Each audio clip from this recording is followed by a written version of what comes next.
అందరికీ నమస్కారం. చలాకీ అమ్మ ఛానల్‌కి స్వాగతం. దశాబ్దాల కిందట మన భారతదేశంలో పరమతములని అన్నిటినీ అణిచివేసి మన శైవ మతాన్ని బాగా విస్తరింప చేసిన వాళ్ళు ఈ నలుగురన్నమాట.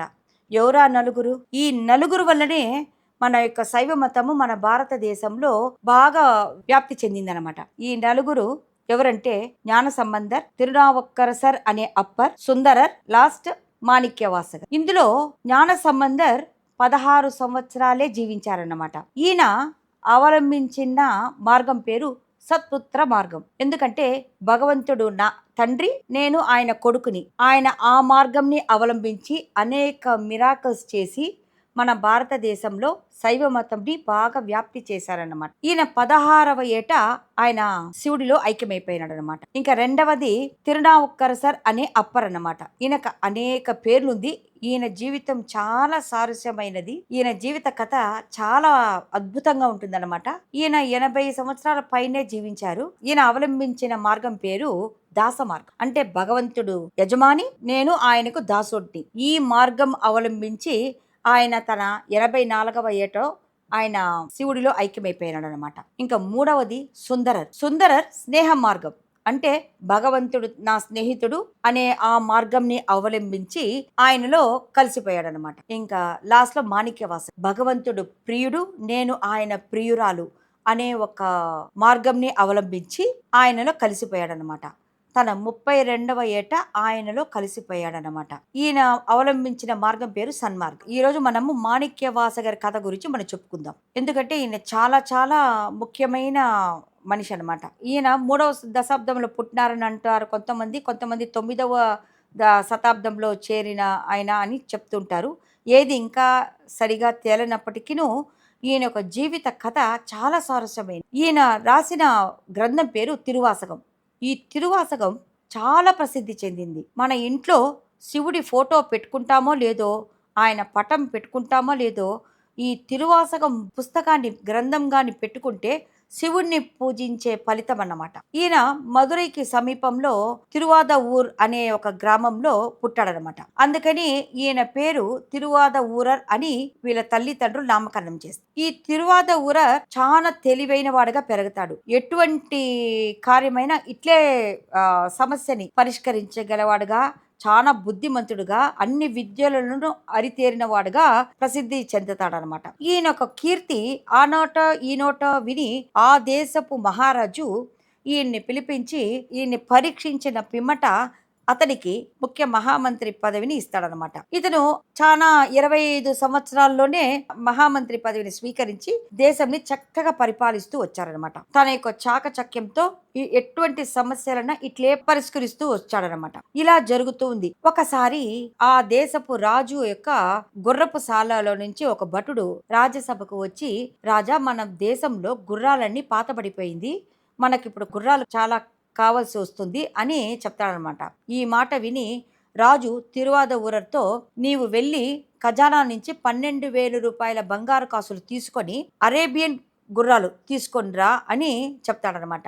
అంటే ఆ కాలంలో అరేబియన్ గుర్రాలు చాలా ప్రసిద్ధి చెందింది. అలాగే అనుకొని ఇతను ఖజానా నుంచి 12,000 రూపాయల బంగారు కాసులు తీసుకొని కొంతమంది భటులను తీసుకొని బయలుదేరతాడనమాట. ఇతను భటులతో వెళ్తూ ఉండగా ఒక అరంతాంగి అనే ఒక ప్రదేశంలో ఒక శబ్దం వినిపిస్తుంది. ఆ శబ్దంనికి ఇతను ఆకర్షితుడవుతాడనమాట. ఏంటి ఈ శబ్దం? ఇటువంటి శబ్దం ఇంతవరకు నేను వినలేదే అనేసి ఆ శబ్దం వచ్చే చోటికి వెళ్తాడనమాట. వెళ్తే అక్కడ ఒక వృక్షం కింద శివ పరమాత్మ కూర్చొని ఉన్నాడనమాట. ఆయన చుట్టూ చాలా మంది శిష్యులు ఉంటారు. ఇతను చూసి నేరుగా ఆ యొక్క గురువు దగ్గరికి వెళ్ళి అతను చెప్పిన మాటలంతా వింటూ ఉంటాడనమాట. శివుడు గురు రూపంలో ఉంటాడనమాట. అప్పుడు ఈ తిరువాద ఊరర్ ఆయన్ని చూసి, మీ చేతిలో ఉన్న గ్రంథం పేరేమిటి అని అంటాడు. దానికి ఆ గురువు, దీన్ని శివజ్ఞాన బోధం అని చెప్తాడనమాట. ఆ తర్వాత అతను గురుగారు బోధించే బోధనలకి అట్లే మైమరిచి అతని గురుగారు కాలు పాదాల దగ్గర నమస్కరిస్తాడనమాట. అప్పుడు గురువు ఇతనికి మంత్రోపదేశం చేస్తాడు. సాక్షాత్ పరమశివుడే మంత్రోపదేశం చేస్తాడనమాట. ఆ తర్వాత తిరువాద ఊరు తనను తాను మర్చిపోయి ఆనందంతో పాటలు పాడతాడనమాట. ఆ పాటలంతా విన్న శివపరమాత్మ, నీ యొక్క పాటలు అమోఘంగా ఉంది. చాలా చెవులకు ఇంపుగా ఉంది. ఒక్కొక్కటి మాణిక్యాల్లాగా ఉంది. ఈ రోజు నుంచి నీ పేరు మాణిక్యవాసగర్ అని నామకరణం చేస్తాడనమాట. సాక్షాత్ పరమేశ్వరుడే నామకరణం చేస్తాడు. ఆ తర్వాత మాణిక్యవాసగర్ ఆ మైమరిచి గురువుని స్తుతిస్తూ అక్కడే ఉండిపోతాడనమాట. కొన్ని రోజులకి గురువు, శిష్యులు వీళ్ళందరూ మాయమైపోతారు. ఇతను ఏడుస్తాడనమాట.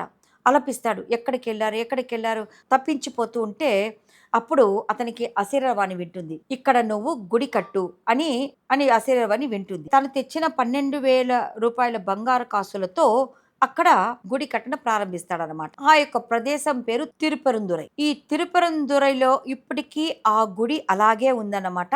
ఈ గుడి యొక్క అద్భుతం మన నోటితో చెప్పేది కాదనమాట. ఈ గుడిలో చేసిన శిల్పాలు ఇంకెక్కడ ప్రపంచంలో ఎక్కడా లేదట. అంతటి మహత్యం ఆ గుడిలో ఉందన్నమాట. మాణిక్యవాసగర్ ఆ గుడిని బాగా కడుతూ ఉంటారనమాట. ఇది చూసిన భటులు వెళ్లి మహారాజుతో చెప్తాడు. ఈ మరిగా తిరువాదవురర్ గుడి కడుతున్నాడు అని చెప్తారనమాట. అప్పుడు రాజు ఒక లేఖ రాస్తాడు. ఏమైంది? గుర్రాలి సంగతి ఏమైంది? నువ్వు ఎక్కడున్నావు? గుర్రాలు ఏమైంది అని ఒక లేఖ రాస్తాడు. ఆ లేఖని తీసుకొని భటులు తిరువాదవురర్ చేతులు ఇస్తాడు. అది చూసిన తిరువాదవురర్ అప్పటికి అతనికి స్పృహ వస్తుందన్నమాట. అయ్యో, మన రాజు ఇచ్చిన బంగారు కాసులతో నేను గుడి నిర్మాణం చేసేసినానే, ఇప్పుడు ఏం చేయాలి అని శివుడితో ప్రార్థిస్తాడనమాట. అప్పుడు అశరీరవాణి ఈ రాబోయే మూలా నక్షత్రపు రోజు గుర్రాలు వస్తుంది అని రాజుతో చెప్పు అని వినిపిస్తుంది. ఇది విన్న తిరువాదవురర్ ఊరికి బయలుదేరుతాడు. ఊరికి బయలుదేరి మహారాజుతో ఈ రాబోయే మూలా నక్షత్రపు రోజు గుర్రాలని వస్తుంది అని చెప్తాడు. రాజు కూడా సరేనని ఇంకా రోజులు సాగుతుంది. మూలా నక్షత్రం రోజు రానే వచ్చింది. గుర్రాలు వచ్చే సమస్య లేదు. గుర్రాలు కంటికి కూడా కనిపించటం లేదన్నమాట. ఇది చూసిన రాజు భటులని ఊరి చివరన పంపిస్తాడు. ఏదైనా గుర్రాలు వస్తుందా పోయి చూసేసిరమ్మని. కానీ ఊరి చివర వరకు వెళ్ళిన భటులు నిరాశతో తిరిగి వచ్చి రాజుతో చెప్తారు, ఎటువంటి గుర్రాలు రావట్లేదు అనేసి. ఇది విన్న మహారాజుకి చాలా కోపం వచ్చి మాణిక్యవాసగరిని బంధించి కారాగారంలో వేస్తారనమాట. కారాగారంలో ఏ కారాగారంలో? మధురై నగరం కారాగారంలో వేయలేదనమాట. తను పుట్టి పెరిగిన ప్రదేశమైన తిరువాదవురర్ అనే ఆ ఊర్లో కారాగారంలో వేస్తాడనమాట. ఎందుకంటే సొంత ఊర్లో కారాగారంలో వేస్తే అవమానపడతాడని అక్కడ వేస్తాడనమాట. అక్కడ మాణిక్యవాసగర్ శివుణ్ణి స్తుతిస్తూ పాడతాడనమాట. అప్పుడు ఆ రోజు రాత్రి అతని చెవులకి గెజ్జల శబ్దం వినపడుతుంది. అప్పుడు తెలుసుకుంటాడు, ఈ రోజు శివుడు తప్పకుండా వస్తాడు, శివ పరమాత్మ తప్పకుండా వస్తాడు అని అతనికి అర్థమైపోతుంది. ఎందుకంటే గెజ్జల శబ్దం విన్న రోజు ఇలా ఒక నాయన్మార్కి కూడా గెజ్జల శబ్దం విన్న తర్వాతే తన పూజని ఆపుతాడనమాట. అంత గెజ్జల శబ్దం వినబడేంత వరకు పూజ చేస్తూ ఉంటాడు ఒక నాయన్మార్. ఆ నాయన్మార్ గారి కథ గురించి తర్వాత చెప్పుకుందాము. ఆ తర్వాత మాణిక్యవాసగర్ తీర్మానించుకుంటాడు, శివుడు తప్పకుండా వచ్చి తనని కాపాడుతాడని. మరుసటి రోజు ఆయన అనుకున్నట్టుగానే శివుడు మంచి మంచి గుర్రాలతో, శివగణాలతో గుర్రాలతో రాజు దగ్గరికి వస్తాడు. వెంటనే రాజు మాణిక్యవాసగర్ని రప్పిస్తాడనమాట. మాణిక్యవాసగర్ శివుడిని చూసి సంతోషంలో అతనికి మాటలు రావట్లేదనమాట. అర్థం చేసుకుంటాడు, పరమాత్మ మన కోసం వచ్చాడనేసి. రాజుకి చాలా సంతోషం. ఎందుకంటే ఒక్కొక్క గుర్రాలు బాగా బలిసి ఉందన్నమాట. ఈ గుర్రాలు చూసిన సంతోషంలో రాజు గుర్రపు సవారీ చేసుకుంటూ వచ్చిన శివుణ్ణి చూసి మహారాజుకు చాలా ఆనందం వేస్తుంది. ఎందుకంటే అతడు తెల్లటి గుర్రంతో చాలా అందంగా కనిపిస్తాడనమాట. అప్పుడు సంతోషంతో తన దగ్గర ఉన్న ఉత్తరీయంను తీసి అతనికి వేయిపోతాడనమాట. కానీ శివుడు తల వంగకుండా తన దగ్గర ఉన్న కొయ్యతో ఇలా ఆ ఉత్తరీయని తీసుకుని తన దగ్గర వేసుకుంటారనమాట. ఆ సంఘటనకి మహారాజుకి మనసు చివుక్కుమంటుంది. ఎందుకంటే మహారాజైన నేనే అతనికి వేస్తున్నాను, అతను తీసుకోకుండా కొయ్యతో తీసుకుంటాడేమి అని అనుకుంటాడు. దానికి పక్కనున్న మాణిక్యవాసగర్ అంటాడు, ఇది వాళ్ళ ఊరి అలవాటు అని అంటాడు. ఎందుకంటే మహారాజుకి తెలియదు కదా వచ్చింది శివుడు అనేసి. మొట్టమొదట భూ ప్రపంచంలో శివ పరమాత్మ అడుగు పెట్టిన ప్రదేశం మధురై నగరం. అటువంటి ఘనత పరమాత్ముడే దిగొచ్చాడనమాట. ఆ తర్వాత రాజా నువ్వు లెక్క చూసుకో అనేసి శివుడు రాజుతో అంటాడనమాట. రాజుకు చాలా సంతోషం అయిపోతుంది ఆ గుర్రాలంతా చూసి. ఎందుకంటే బాగా బలిసిన గుర్రాలు అనమాట. ఆ తర్వాత శివుడు వెళ్ళిపోతాడనమాట. అందరిని ఓరకట్టితో చూసి నవ్వుకుంటూ వెళ్ళిపోతాడనమాట. గుర్రాలందరినీ బంధించి గుర్రపుసాల్లో వేస్తారు. ఆ రోజు రాత్రి ఒకే ఆహాకారాలు వింటాడు రాజు. ఏంటి ఇటువంటి ఆహాకారాలు వింటుంది అని అనుకుంటుండగా భటులంతా పరిగెత్తుకుంటూ సభకు రాజు దగ్గరకు వచ్చి గుర్రాలంతా నక్కలుగా మారిపోయి పాత గుర్రాలని కొరికి తినేస్తుంది, అన్ని అడవికి పరిగెత్తుంది అనేసి చెప్తారనమాట. రాజుకు ఆక్రోశం వచ్చేస్తుంది, కోపం వచ్చేస్తుంది. ఈ కోపంతో మాణిక్యవాసగర్ని మళ్ళీ బంధించి మదురైలో వైగై నది అనే ఒక కాలువ ఉంటుంది. వైగై నదిలో ఆ యొక్క వేడి మట్టిలో ఇసుకలో పండబెట్టండి అని ఆజ్ఞాపిస్తాడు. ఆ తర్వాత అతన్ని కట్టి ఆ యొక్క వైగై నది కాలువలో అతన్ని వేసేస్తారనమాట, కట్టి పడేస్తారు. ఆ యొక్క వేడికి తాలుకోలేక మాణిక్యవాసగర్ శివుణ్ణి స్తుతిస్తాడనమాట. స్తుతిస్తూ పాట పాడతాడు. ఆ పాటలను విన్న పరమేశ్వరుడు ఆ మదురైలో వెల్లువ వచ్చేటట్లుగా చేస్తాడనమాట. తుఫాను గాలితో వెల్లువ వచ్చేస్తుంది. ఆ కాలవంతా నిండిపోతుంది. వెంటనే మాణిక్యవాసగుని ఒడ్డులకు తీసుకొస్తారనమాట. ఈ వెల్లువ ఎంతకి ఆగదు.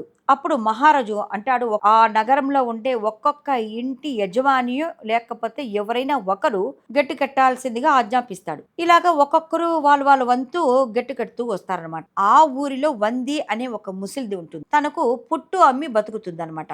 తను చేసే పుట్టులో మొదటి పుట్టుని శివుడికి అర్పించుకొని ఆ తర్వాతే ఆమె పుట్టు వ్యాపారం చేసేది. ఆమె గొప్ప శివభక్తురాలు అన్నమాట. వంతెన కట్టడానికి ఇంట్లో ఎవరు లేదనమాట. తను చాలా ముసిల్ది. ఆవిడ వెళ్ళి శివుడితో మొర పెట్టుకుంటుంది. అయ్యో, నా వంతు ఎవరు లేదే కట్టడానికి, నాకు వంతెన కట్టేదానికి శక్తి లేదే అని శివుడి దగ్గర వాపోతుంది. ఇంకా శివ పరమాత్మ ఊరుకుంటాడా? ఒక బాలుడు, ఒక 16 ఏళ్ల బాలుడు రూపంలో వస్తాడనమాట. గండ్రగొడ్డలు ఎత్తుకొని వస్తాడనమాట. కూలియో కూలి, కూలియో కూలి అంటూ అరుచుకుంటూ వస్తాడు. ఇది విన్న వంది ముసిల్ది, అబ్బాయి, నా వంతు నువ్వు ఆనకట్ట కడతావా, నేను నీకు ఏదైనా ఇస్తాను, నువ్వు ఏమి ఇస్తావు అవ్వా అని అంటాడు. నా దగ్గర కాసులేం లేవు, నేను పుట్టుతున్నాను, అమ్మి బతుకుతున్నాను, నేను పుట్టు మాత్రమే ఇవ్వగలను అని అంటుంది. దానికి అతను ఒప్పుకుంటాడు. అవతల అవ్వ అడుగుతుంది, నీ పేరు ఏమి అంటుంది. నా పేరు చొక్కా అని అంటాడు. సరే చొక్కా, నువ్వు పని చేసేసిరా, నేను నీకు పుట్టు పెడతాను అని అవ్వను. దానికి ఆ అబ్బాయి అంటాడు, లేదు లేదు, నాకు మొదట పుట్టు పెట్టండి, నా కడుపు నిండితే గానీ నేను పని చేయలేను అని అంటాడు. సరే అని చెప్పి ఆ రోజు అవ్వ మొదటి పుట్టు అతనికి పెడుతుంది. అతను బాగా సుష్టుగా బాగా కడుపు నిండా తిని గొడ్డలు, అవ్వ నేను వెళ్ళొస్తాను అని గొడ్డలు తీసుకొని బయలుదేరతాడు అనమాట. బయలుదేరిన వాడు ఆనకట్ట కట్టడు. అక్కడ వెళ్ళి ఆ కాలువలో దూకడము, ఆడటము, డాన్స్ ఆడటము, పడుకోవడము ఇలాగా పని చేస్తూ ఉంటాడు. ఆ తర్వాత పక్కన వాళ్ళు ఆనకట్ట కడతారు కదా, దాన్ని కూడా అతను తట్టి తోసేస్తాడనమాట కాళ్ళతో. ఇది చూసిన మిగతా వాళ్ళు చాలా కోపంతో వెళ్ళి రాజు దగ్గర చెప్తారనమాట. రాజు వెంటనే సాయంత్రం వేళ చూడటానికి వస్తాడు ఆ ప్రదేశాన్ని. అప్పుడు అందరూ చేరి ఆ అబ్బాయిని చూపిస్తారు. ఆ అబ్బాయి వెనకాల వీపు చూపిస్తూ అవతల సైడ్ పడుకొని నిద్రపోతూ ఉంటాడనమాట. వెంటనే రాజుకు కోపం వచ్చి తన దగ్గర ఉండే కొరడాతో ఒక వీపు పైన చల్లుమని ఒక దెబ్బ వేస్తాడు. ఆ దెబ్బ అతని పైన పడలేదు, భూప్రపంచంలో ఉన్న ప్రతి జీవరాశి వీపులోనూ ఆ చెల్లుమని దెబ్బ పడింది అనమాట. మహారాజు అవాక్కైపోతాడు. ఏమిటి, నేను అతనిని కొట్టే నా వీపులో ఎందుకు ఎవరో కొట్టినట్టుగా అనిపించింది అనేసి మహారాజు అనుకుంటుండగా ప్రతి ఒక్కరూ వాళ్ళ వీపుని తడుపుకుంటూ ఉంటారనమాట. అది చూసిన మహారాజు కంగారు పడతాడనమాట.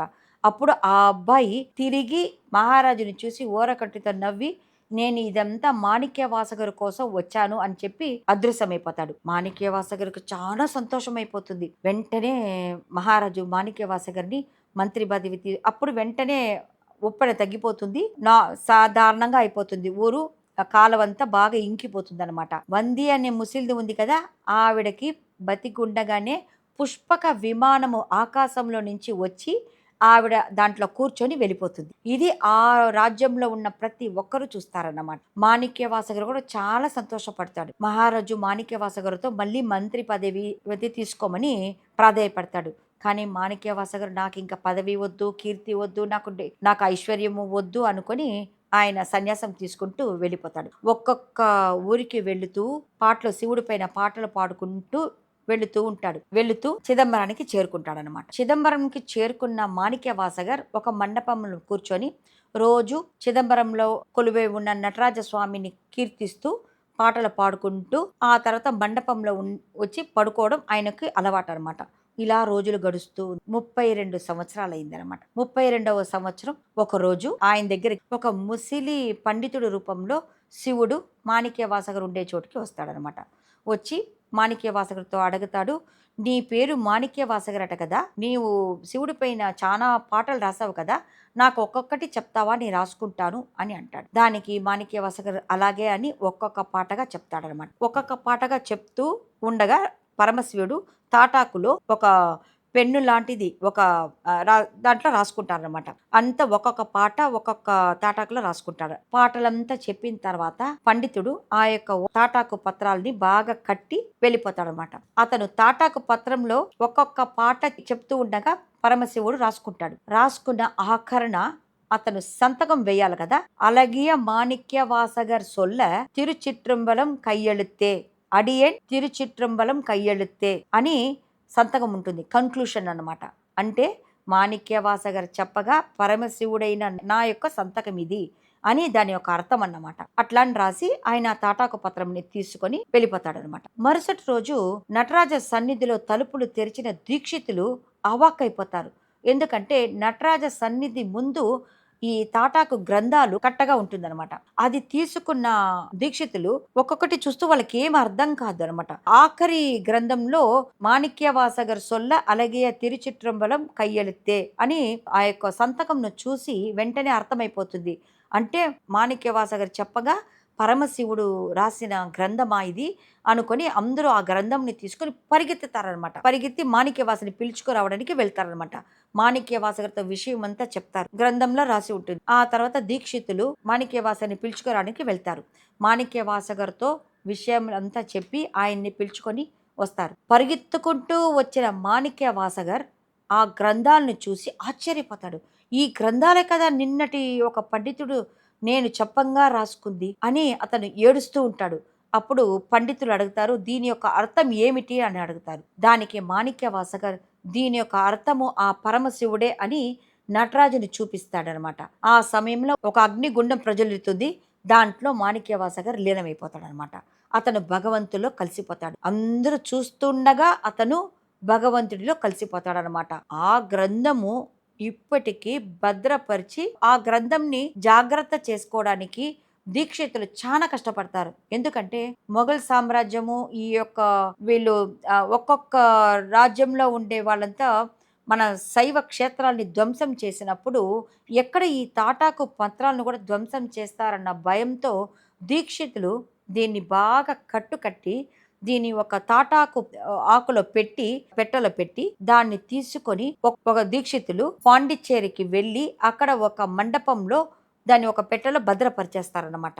అది ఇప్పటికీ మహాశివరాత్రి రోజు ఒక్కరోజు మాత్రమే దాన్ని తెరిచి దాన్ని పూజ చేస్తారన్నమాట. ఆ ఒక్కరోజు మాత్రమే ఓపెన్ చేసి చూపిస్తారు. అది చాలా చాలా ఆశ్చర్యకరమైన సంఘటన. అంటే పరమేశ్వరుడే రాసిన గ్రంథం అన్నమాట. అది ఎంతటి ఒక పవిత్రమైన గ్రంథం.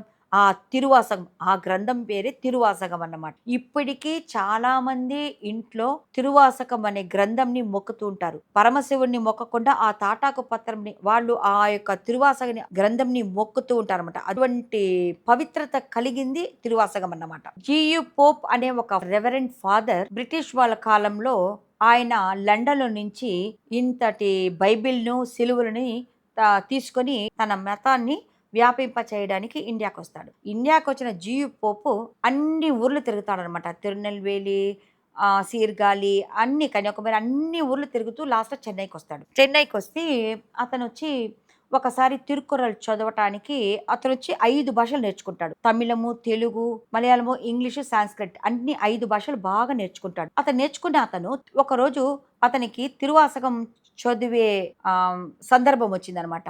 తిరువాసకంలో ఒక లైన్ చదివిన అతను అవాక్కైపోతాడు.